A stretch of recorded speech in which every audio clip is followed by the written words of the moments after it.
Before the Viscount insulation can be applied, fixtures and fittings next to the external walls will be taken down, satellite dishes relocated, and downpipes adjusted or temporarily replaced to ensure the walls are protected at all times. The walls are then brushed down to remove any algae or lichen and a fungicidal wash applied.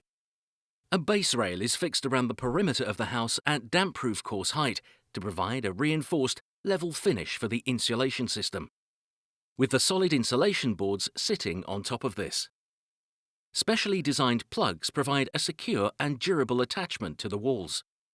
The lightweight boards are fitted in a staggered pattern, overlapping on the corners to provide a comprehensive insulation envelope around the building, which prevents the heat from escaping, therefore containing it within the house. As the insulation boards are available in a variety of materials and thicknesses, Viscount can specify a complete insulation system for a wide range of designs and budgets.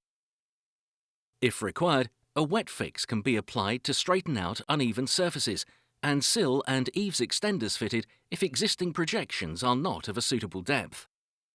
Once the insulation boards are fully installed, all corners and returns are keyed with a scrim adhesive, and PVC reinforced angle beads are lightly embedded into this to give a strong and robust edge around vulnerable areas. The rest of the insulation is then covered in the base coat, and an alkali-resistant reinforcing mesh is embedded into this, providing an impact-resistant layer to the entire facade. Diagonal stress patches are placed at the corners of all openings to ensure comprehensive lateral strength. Once the base coat is dry, a second coat of scrim adhesive is applied, ensuring all the mesh is covered, giving a completely smooth, level surface. When these strengthening layers are fully dried, a primer is painted over the entire house, and a silicone render of your choice of colour and texture is applied to give a uniform weatherproof finish. Removed fixtures and fittings are then reinstalled, and your house transformation is complete.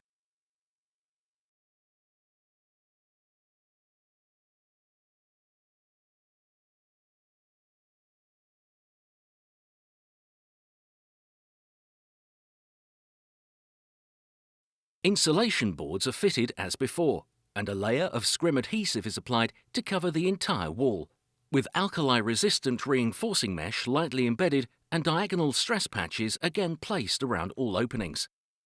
A special trowel then embeds the mesh and forms the base coat of scrim adhesive into furrows to provide a strong fixing for the dash receiver, and larger powder-coated galvanized reinforced angle beads are fitted around all corners and returns, with temporary fir tree fixings holding these in place.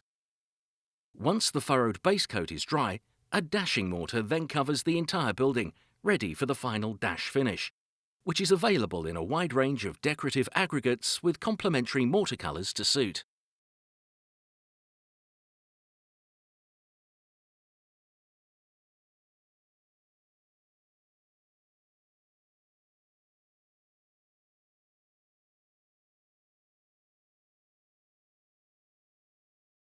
A slightly wider reinforced base rail is fixed around the building at damp-proof course level, and insulation boards are placed onto this. These boards will only have minimal fixings at this stage and are again fitted in a staggered pattern with overlapping corners.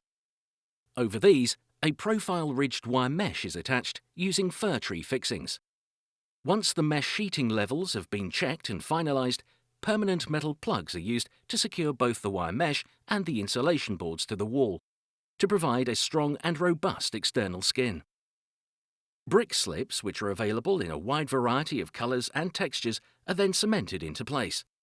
These can be laid in a variety of bonding patterns, including soldier courses to suit your required design.